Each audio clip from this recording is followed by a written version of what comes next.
Mais faut-il pas parler quand même de Malraux d'abord? Oh, c'était génial. Oui. Et alors, Rassam, on lui mettait... il avait le proviseur, alors lui il était en costume gris perle, avec des chemises roses bonbons, enfin, avec une cravate comme ça associée. Et il disait, Rassam, Rénal, je vous donne 1 franc, vous allez au Champeau, allez, dégagez. Parce que Rassam, il faisait la classe. Oui. Pas de Bénichou, parce que Bénichou, c'était formidable. Tout le monde. Il y avait une mouche qui... Oui. On entendait voler une mouche. Mais c'était la classe du prof d'histoire et de géographie. Il disait au prof d'histoire, mais vous n'avez rien compris à l'histoire. Laissez-moi vous raconter. Non, mais c'est pas Charlemagne, toutes ces conneries. Tout ça. Mais non, ça s'est passé maintenant, et je vais vous raconter pourquoi. Et il avait raison, et le prof d'histoire, il s'est déprimé. Il n'en pouvait plus. Et de nouveau, il y avait le proviseur qui revenait et qui disait, Rassam, Champeau. Donc on a appris le cinéma parce qu'on allait au Champeau, qui jouait d'ailleurs le même film, il jouait Elsa Popine.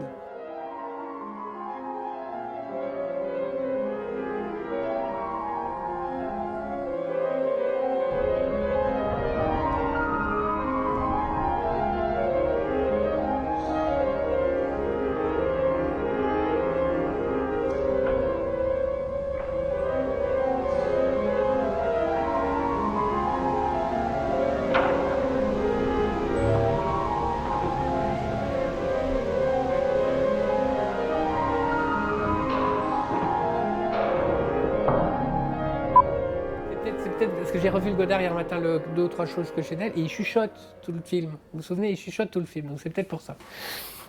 Bon, bienvenue Jackie Rénal à la librairie, merci d'être venu jusqu'ici pour nous parler de Paris vu par, un film à sketch du milieu des années 60 dont vous avez été la monteuse, vous avez fait le montage de chacun de ces films. Alors pour commencer, est-ce que vous pouvez nous parler un peu de la façon dont se faisait le montage dans la première moitié des années 60 ? La production et le montage dans les années 60, c'était très lié au système économique de production. C'est-à-dire que, d'abord, on tournait en 16 mm. Alors, je vais vous montrer ce que c'est du 16 mm. Allez-y, parce que les gens savent plus ce que c'est. Voilà, ça, c'est de la pellicule, un rouleau 16 mm qui fait à peu près 11 minutes. Et voilà. Donc c'est très artisanal, c'est très, etc. On coupe la pellicule, on aligne le son, etc. On viendra à ça plus tard.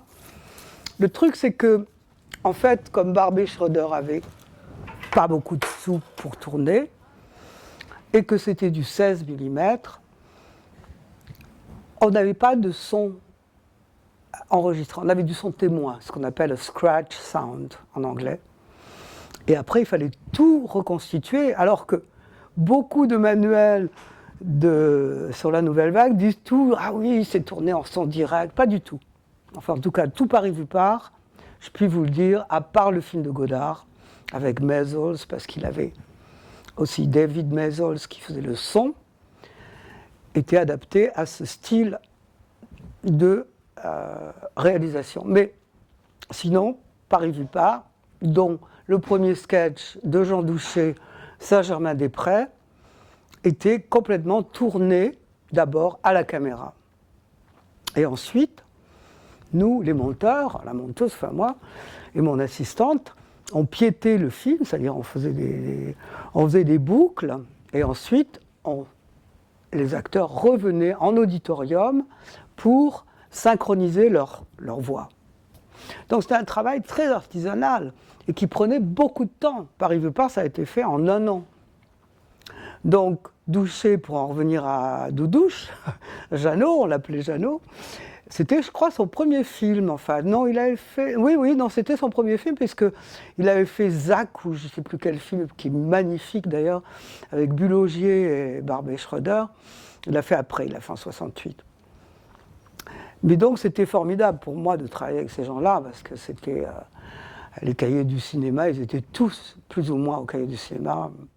Vous avez commencé à répondre à ma seconde question. Est-ce qu'il y avait une façon particulière de travailler le montage avec les réalisateurs de la Nouvelle Vague et avec les producteurs de la Nouvelle Vague, en l'occurrence les réalisateurs, différents réalisateurs du film, mais aussi avec Barbet Schroeder qui est le producteur du film? Ils cherchaient toujours un moyen de, évidemment, pas trop dépenser d'argent, etc. Donc, en principe, on avait des sponsors qui étaient plus ou moins les labos. Parce qu'il y avait quoi? Il y avait des salles de montage, des auditoriums pour doubler, des trucages pour faire les trucages, et évidemment le développement et le procédé du film jusqu'à sa fin. Et le mixage, on faisait là. Et c'était des endroits pas chers, parce qu'en fait, ils avaient intérêt à faire venir les réalisateurs, les producteurs dans leur labo. Donc, on a beaucoup monté aussi dans des petites boîtes. Rue Mouffetard, il y avait l'endroit de Joudiou qui était complètement magnifique, parce que il y avait tout le monde qui était là. Il y avait Rivette, il y avait René, il y avait Chris Marker, il y avait Jacqueline Mépiel qui m'a appris beaucoup. Et aussi là où moi j'ai été la première assistante, enfin la stagiaire d'ailleurs, de Luc Moulet sur Brigitte et Brigitte, qui était aussi doublé. Vous voyez ? Et moi je resynchronisais les sons à la pellicule près, C'était de la dentelle, si vous voulez, parce qu'une fois que les bonnes femmes avaient enregistré leur voix, il fallait qu'on les resynchronise avec... qui m'avait engagé, c'était Cécile de Cugis et son assistante Emmanuelle Castro. Donc vous voyez, la nouvelle vague, c'était des moyens de production où, évidemment, c'était le plus sympa d'y aller, où les choses ne coûtaient pas trop cher. Parce que n'oubliez pas que quand même, il y avait les cahiers du cinéma qui continuaient. Et moi, j'avais tout le temps dans ma salle de montage avec Romer des réunions avec Rivette, avec Rosier, avec Astruc, surtout Astruc à cette époque, qui n'étaient pas éditeurs, mais ils écrivaient dans les cahiers du cinéma. Et Douchet, bien sûr. Donc voilà, donc c'était à la fois des équipes de tournage qui étaient aussi très littéraires, très liées au cahier du cinéma, à parler et écrire sur le cinéma, ce qui est rare. Dans tous les autres pays, vous n'avez pas ça. À l'intérieur de la nouvelle vague, il semble qu'il y avait deux conceptions du montage, une conception rive droite et une conception rive gauche. Est-ce que vous pouvez nous parler de ces deux conceptions du montage très différentes dans le fond? Ces deux entités, ces deux groupes qui se sont plus ou moins fondés spontanément d'ailleurs. Je crois qu'ils se parlaient, hein, mais c'était pas comme les... c'était deux groupes différents. Alors, la rive gauche, en fait, qui était très à gauche de toute façon, mais c'était surtout Varda,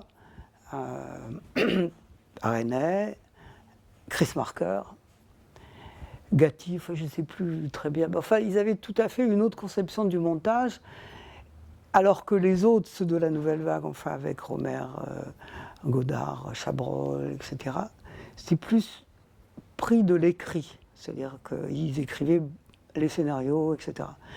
Mais bon, vous savez, il y a Chabrol qui m'a dit, je vous fais une petite coupe, petite anecdote, c'est que moi j'étais paniqué de monter un film de Chabrol. Je me suis dit, pour moi c'est un dieu, quoi. Je veux dire, comme Godard et comme Romer, je le connaissais plus puisque j'avais travaillé avec lui sur les premiers films qu'il a fait, moyen métrage, court métrage et long métrage aussi, la collection des Afro. Bref. Et donc je dis à Barbet, écoute Chabrol, moi, il y a deux façons de monter à l'époque, où tu montes cut, où tu montes dans le mouvement, c'est-à-dire que il y avait cut, c'est donc tu as des ellipses. Dans le mouvement, tu vois le scénar, et tu regardes, et donc la prise, c'est avec un acteur qui ferme la porte, contre-champ, il ouvre la porte, ou il se fait plutôt ouvrir la porte par l'autre protagoniste, et tu coupes sur le gros plan, et après tu as un autre plan où c'est un plan plus général. Et donc je pose cette question à Chabrol. Je lui dis, monsieur Chabrol, je m'excuse, mais vous n'allez pas être au montage. Et je suis un peu paniqué parce qu'il y a deux écoles justement de montage. C'est le montage cut qu'on a développé après à bout de souffle, c'est-à-dire qu'on peut faire des ellipses, ou bien le montage en rythme, disons, d'après le scénario, qui fluide, qui fait des enchaînés, des fondus et aussi des plans chant contre chant. Et il me regarde et il me dit « ça dépend ». J'ai trouvé ça génial, avec son œil comme ça, rabelaisien, enfin, c'est-à-dire qu'il était tellement ouvert, il était tellement gentil. Et je dois dire que grâce à Barbet, j'ai monté le sketch de Chabrol, qui était complètement écrit. Il avait choisi les prises et tout ça. C'était complètement... vous ne pouvez pas avoir deux choix. Il n'y avait qu'un choix, c'était celui que Chabrol avait. Et moi, je n'avais pas encore l'habitude j'étais quand même assez jeune et assez débutante, d'avoir des scénars aussi développé, quoi. Je n'avais pas fait tous les longs métrages que j'ai fait après avec Benazeraf, avec Romer, etc. J'étais au début, quoi. Et donc j'étais un peu paniqué du fait de... Donc ça répond à votre question, vous voyez, c'est dans le mouvement ou bien cut. Et puis il y avait aussi Ruspoli qui arrivait, Rouge, etc., qui eux pensaient que la caméra à l'épaule, c'était un autre personnage. C'était la caméra directe. C'est-à-dire qu'elle avait un rôle. Et Godard s'en est servi dans Paris Vipart, dans Montparnasse-le-Valois, quand il a engagé, avec sa caméra à lui, qui était un prototype, tenez-vous bien, de la Coutan, Albert Maysles. Parce que Godard, lui, il avait vu les films américains de Maysles.